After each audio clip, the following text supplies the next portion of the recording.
بسم اللہ والصلاة والسلام علی رسول اللہ اما بعد۔ یہ صفحہ نمبر ہے 194 اور آیت نمبر ہے 5۔ اعوذ باللہ من الشیطان الرجیم، بسم اللہ الرحمن الرحیم۔ الیوم احل لکم الطیبات وطعام الذین اوتوا الکتاب حل لکم وطعامکم حل لہم والمحصنات من المؤمنات والمحصنات من الذین اوتوا الکتاب من قبلکم اذا آتیتموہن اجورہن محسنین غیر مسافحین ولا متخذی اخدان ومن یکفر بالایمان فقد حبط عملہ وہو فی الآخرۃ من الخاسرین۔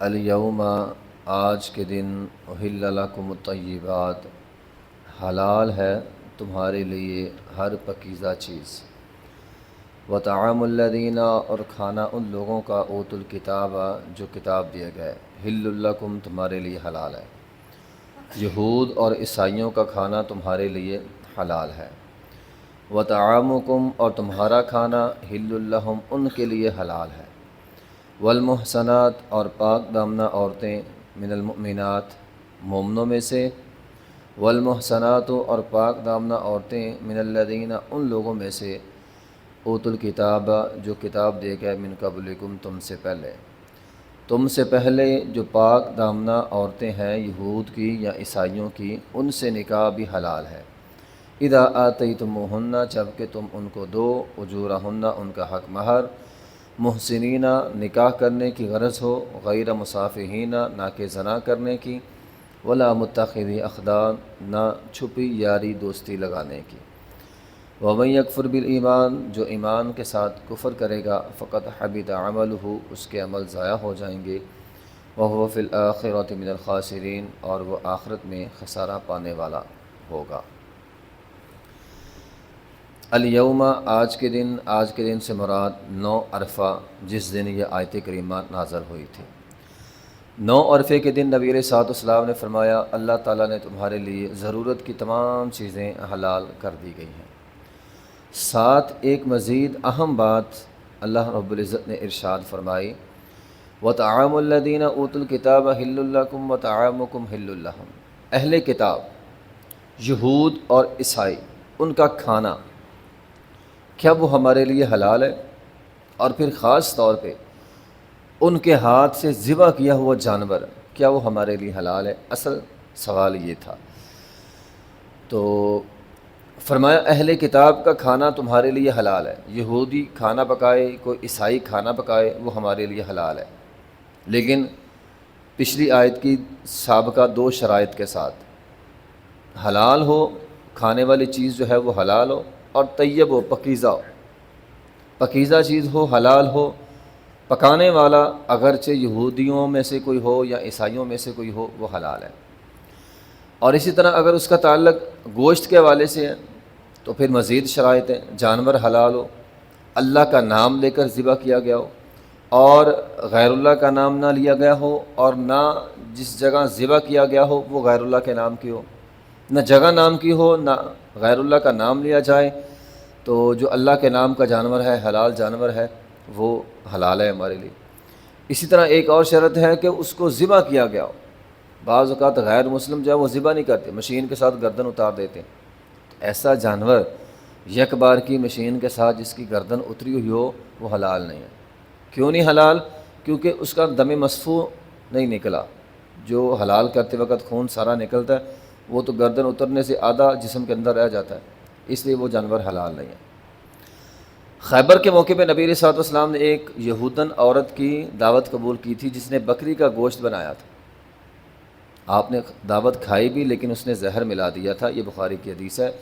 تو وہ حدیث ساتھ ملانے سے یہ بات پتہ چلتی ہے کہ اہل کتاب کا کھانا ہمارے لیے جواز کے حد تک ہے، لیکن زیادہ کھانا نہیں چاہیے، یہ مکار لوگ ہوتے ہیں، احتیاط بھی کرنی چاہیے۔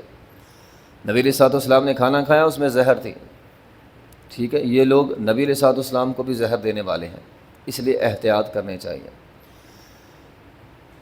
اہل کتاب کے برتن استعمال کرنا، عام برتن اگر ہیں تو برتن ہم ان کے استعمال کر سکتے ہیں، الا یہ کہ اگر یہ پتہ چل جائے کہ ان برتنوں کے اندر یہ حرام بھی کھاتے ہیں تو پھر نہیں کرنے چاہیے۔ اور اگر مجبوری بن جائے، ہمارے ہاں تو اتنی مجبوری نہیں ہوتی، جو لوگ غیر مسلم کے ممالک میں رہتے ہیں ان کے لیے مجبوریاں ہوتی ہیں، تو اگر مجبوری بن جائے کوئی اور برتن نہ ہو، ایسا ہوٹل ہے جہاں غیر مسلم کھا رہے ہیں اور مسلمان کو کھانا پڑ جائے تو اپنے برتن کو دھو لے۔ نبی علیہ الصلوۃ والسلام نے فرمایا برتن دھو کر ان کے برتن جو ہے وہ استعمال کیے جا سکتے ہیں، ٹھیک ہے، تو ان کے برتن پھر ہمارے جب ان کے برتن ہم استعمال کرتے ہیں تو ہمارے برتن بالاولیٰ وہ استعمال کر سکتے ہیں۔ یہ جو ہمارے ہاں ایک کلچر ہے کہ اگر کوئی عیسائی ہو تو ہم اس کا برتن ہی الگ کر دیتے ہیں، بھی برتن ہمارے ہیں، ان کے برتن ہو تو ان میں کھانا نہیں ہے، اگر پتہ ہو کہ وہ حرام کھاتے ہیں، لیکن اگر پتہ ہو حرام نہیں کھاتے حلال ہی کھاتے ہیں، پھر ان کے برتنوں میں بھی کھانا کھایا جا سکتا ہے۔ جب ان کے برتنوں میں کھانا کھایا جا سکتا ہے تو ہمارے برتنوں میں بالاولیٰ کھانا کھایا جا سکتا ہے۔ برتن کے اندر کوئی ممانعت نہیں ہے، بشرط یہ کہ کھانا پاکیزہ ہو، حلال ہو۔ نبی علیہ الصلوۃ والسلام نے ایک مشرک عورت تھی، اس کے مشکیزے سے آپ نے وضو کیا، ٹھیک ہے۔ پھر صحابہ کرام فرماتے ہیں ہم غزوات میں جاتے تھے، ہم مشرکوں کے برتن بھی استعمال کرتے تھے، ان کے مشکیزے بھی استعمال کرتے تھے، تو یہ کوئی مسئلہ نہیں ہے۔ تو غیر مسلم ملکوں میں جو ہوٹل ہوتے ہیں وہاں پہ آپ برتن دھو کر استعمال کر سکتے ہیں، اس میں کوئی حرج نہیں ہے۔ کھانے کے علاوہ ایک اور اہم بات کی طرف بھی یہاں اشارہ کیا گیا ہے، وہ ہے والمحصنات من المؤمنات والمحصنات من الذین اوتوا الکتاب من قبلکم۔ غیر مسلم، خاص طور پہ اہل کتاب، یہودی اور عیسائی عورت کے ساتھ نکاح کرنا، یہ اس کا تذکرہ ہے۔ المحصنات، محصنات کہتے ہیں پاک دامن آزاد عورت کو۔ فرمایا پاک دامن آزاد عورت کے ساتھ اگر مومنہ ہو تو نکاح کیا جا سکتا ہے۔ پاک دامن آزاد عورت اگر یہودیوں میں سے ہو یا عیسائیوں میں سے ہو تو اس سے بھی نکاح ہو سکتا ہے، تو اہل کتاب کے ساتھ نکاح ہو سکتا ہے۔ لیکن اسی آیت کے اندر ایک وضاحت بھی ساتھ کر دی گئی ہے، اللہ تعالیٰ نے پاک دامنہ مومنہ کا تذکرہ پہلے کیا ہے، پاک دامنہ کتابیہ کا تذکرہ بعد میں کیا ہے۔ ترجیح مومن عورت کو ہے، اگر مومن عورت موجود ہے، لڑکی بچی موجود ہے، اس کے ساتھ نکاح کیا جائے۔ خواہ مخواہ کا کسی یہودی کے ساتھ یا عیسائی عورت کے ساتھ نکاح جو ہے وہ درست نہیں ہے۔ پھر ساتھ یہ بھی بیان کیا گیا ہے کہ اذا آتیتموہن اجورہن محسنین غیر مسافحین، کہ جب ان کے ساتھ نکاح کرنا ہے تو ان کو حق مہر دینا ہے۔ حق مہر عورت کا حق ہوتا ہے۔ ہمارے معاشرے میں حق مہر یا تو عورت کے گھر والے لے لیتے ہیں یا پھر شوہر کے گھر والے لے لیتے ہیں، عورت بیچاری کو ملتا ہی نہیں۔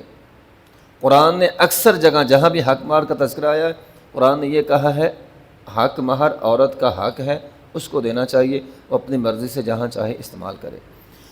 محسنین، محسن کہتے ہیں پاک دامنہ عورت کو، ٹھیک ہے۔ غیر مصافحین کہتے ہیں زانیہ عورت کو۔ نکاح کرنا مقصد ہو نہ کہ زنا کرنا، یہ بڑی اہم بات ہے۔ دیکھیے جو زانیہ عورت ہے، جو پاک دامن مرد ہے، اس کا زانیہ عورت کے ساتھ نکاح کرنا درست نہیں ہے، اسے نکاح نہیں کرنا چاہیے۔ اسی طرح اس کے الٹ بھی ہے۔ ہمارے ہاں یہ تو ہم خیال کرتے ہیں بچی پاک دامنہ ہے، اس کا سارے لوگ خیال کرتے ہیں، لیکن اس کے الٹ بالکل نہیں دیکھا جاتا، بچہ بھی پاک دامن ہونا چاہیے۔ ایسا بچہ، ایسا نوجوان جو زانیہ ہے، پاک دامنہ عورت کا نکاح زانی مرد کو نہیں دینا چاہیے، یہ غلط بات ہے۔ ہمارے یہاں لوگ دیکھتے ہی کون نہیں، کوئی بات نہیں، خیر ہے، بعد میں ٹھیک ہو جائے گا، ایسے ٹھیک ہو جائے گا؟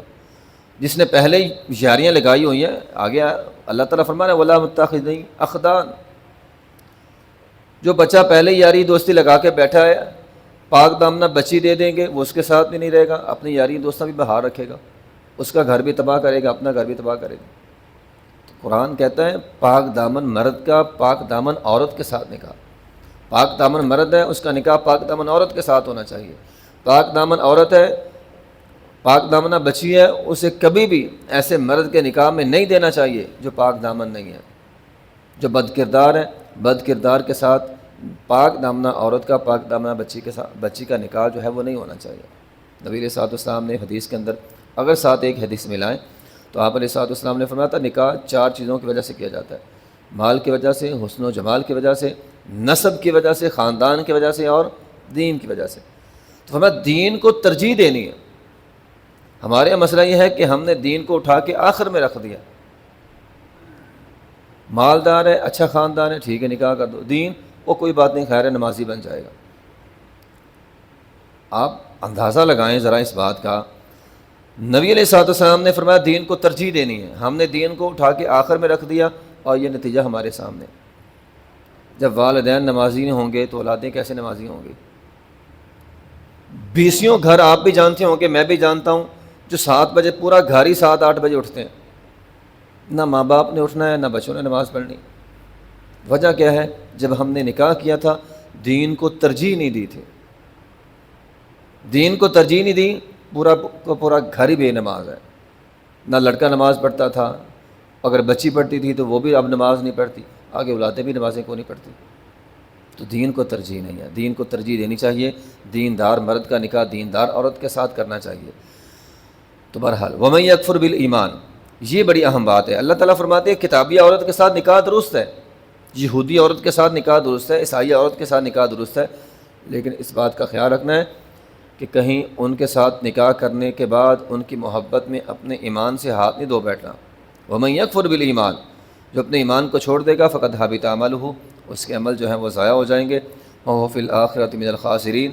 ہاں دنیا میں تمہیں کتابیہ عورت کے ساتھ نکاح آپ کر لیں، آپ اس کے حسن و جمال کی وجہ سے، پیسے کی وجہ سے کر لیں، لیکن اگر اس کے ساتھ نکاح کرنے کے بعد اپنا ایمان سے ہاتھ دھو بیٹھیں تو دنیا کا فائدہ تو شاید ملے گا، لیکن وَهُوَ فِي الْآخِرَةِ مِنَ الْخَاسِرِينَ، آخرت میں تمہیں خسارہ اٹھانا پڑے گا۔ اس لیے احتیاط لازمی ہے کہ ان کے ساتھ نکاح نہ کیا جائے، لیکن اگر ضرورت پڑ جائے تو جواز کی حد تک گنجائش موجود ہے، کتابی عورت کے ساتھ، یہودی عورت کے ساتھ، عیسائی عورت کے ساتھ نکاح کیا جا سکتا ہے۔ آخری دعوانا الحمدللہ رب العالمین۔